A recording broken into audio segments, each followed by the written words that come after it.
Good morning.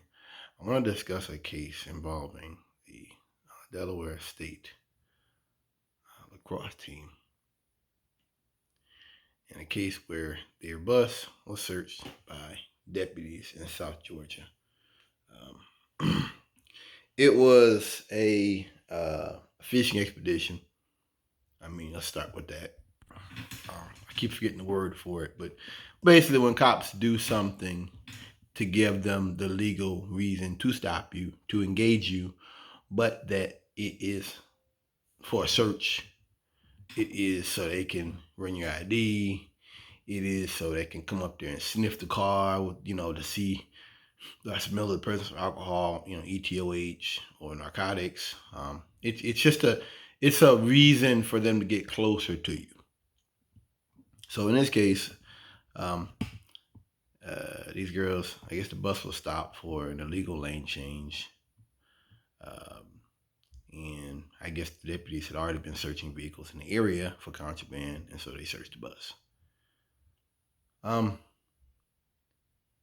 the sheriff, who was black, released body cam, and in the body cam, one of the deputies says, "It's just schoolgirls. Probably got some weed, maybe." When I heard that, I knew that's what that meant. That this was a search. Um, the one thing about this whole case that hits me, and I don't think it was necessarily racism. It was black sheriff, all that stuff. I think that this further shows you the disconnect in America between the police culture of the South and of up here and of other places. That you really are dealing with the Flintstones versus the Jetsons. That many states have legalized marijuana. They're actually talking about up in Jersey, making it where police officers can use medical marijuana. And you have the state of Georgia actually still ticketing people, finding people, arresting people for minuscule amounts of cannabis. Um, it's a cultural thing. If I was in leadership of a law enforcement agency, I would have it in my mindset that marijuana is probably going to be legalized by the end of the decade throughout the country. Um, Probably wrong, but the culture is going to, because culture shift change before the law changes. Law is always behind. The culture is going to change, and people just don't care about that. That's not going to change. It's just not barking up a tree. But to see that they're willing to search all these girls' bags, then the sheriff said, "Oh no, they didn't search anybody's stuff on the vehicle." When on the body cam it shows they searched a package. So that's a lie. What else? So maybe the deputy talked about lane change. That might have been a lie too. I want to see the dash cam, because if you pull me over on a stop and the cause of your stop was unlawful, everything gets thrown out, baby. It don't matter if I got AK-47s in the car. If you stop me, if you make a false stop, that's all going away. False arrest, or um, that PC goes a long way in that courtroom. And I think that maybe even when it comes to judges and the law system in Georgia, I think some of these deputies, some of these police no longer care about the law.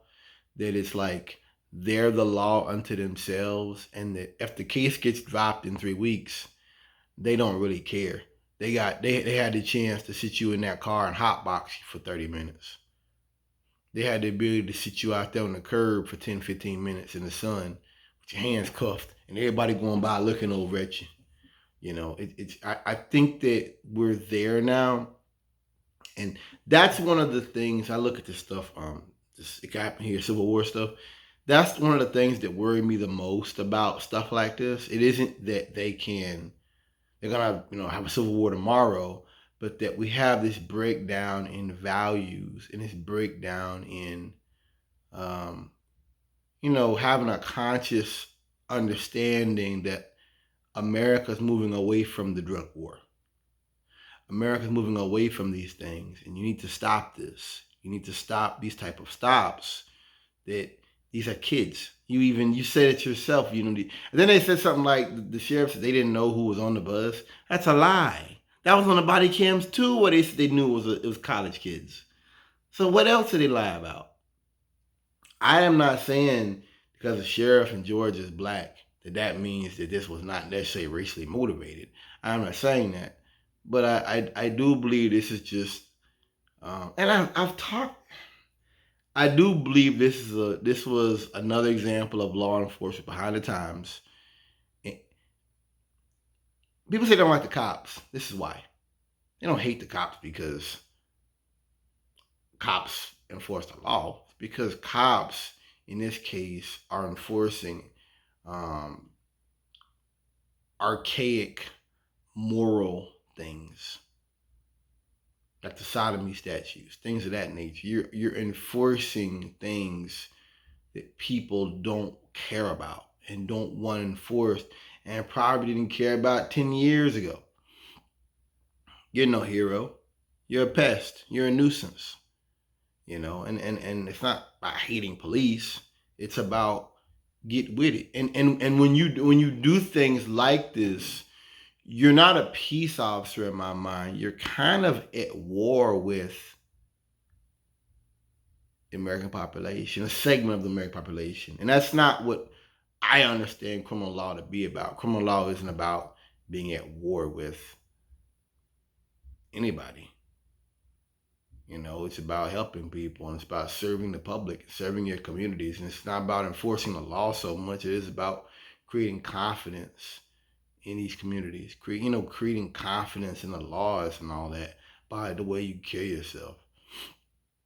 Who knows what else will come out with the body cams? Who knows what else will come out with dash cams? That stuff they said, maybe stuff they said.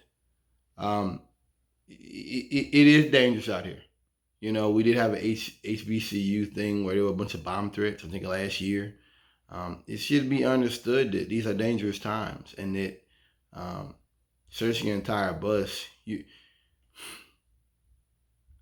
I was a police officer, and they say this thing about war on police. If I was a police officer and I felt that way, I would be concerned about doing things like that. Because any interaction with the public that's not a lawful purpose, what happens when them girls act up and you have to kill them? Jump on you and try, you have to fight them. And they all start fighting with you. Behind a fucking weed search on a college student bus. It just amazes me that you hear this war on cop stuff, but then you see things like this, and it's like, you cops really don't understand. People don't like you. You police officers, y'all literally don't understand why people get so frustrated with you. You're really living in this echo chamber of Fox News and Newsmax and OAN, and just you're living in this echo chamber. And then when you deal with the public, your first mindset is, well, they don't like us because they hate the police because they're criminals. These are college students. These are possibly future senators, possible future governors, possible future mayors. They could be anything, And one thing about me too, I always said when they talk about black people, don't want to get a job, don't want to go to school and all that. One thing living in Pennsylvania has taught me that's a lie. That's a lie. It doesn't matter if you have a job, doesn't matter if you have, it doesn't matter. Some of these folks just don't like you and they view you as a threat. And any chance they get to deal with you is dangerous because they have the mindset that you're a threat, period. Doesn't matter how many letters are behind your name.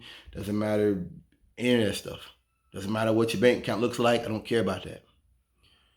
And I think that stuff like this is a reminder of that, because these weren't just anybody. These are your future leaders. And I think sometimes, I don't know about, women, but I think sometimes black people, when we get in places, we think that we're safe. And we think as long as we play by the rules and stay within the lines, color within the lines, we'll be okay. And I think that stuff like this is your Negro notice. It's a reminder you have a lot. We have a lot more to do, black man and black woman. That there's a long way to go as far as equality. And we have a long way to go as far as law enforcement, and that don't be fooled living in the ivory tower, living behind the glass, because they still don't respect you. And in places like Georgia, with these archaic ideas, you are still a target. Thanks for listening.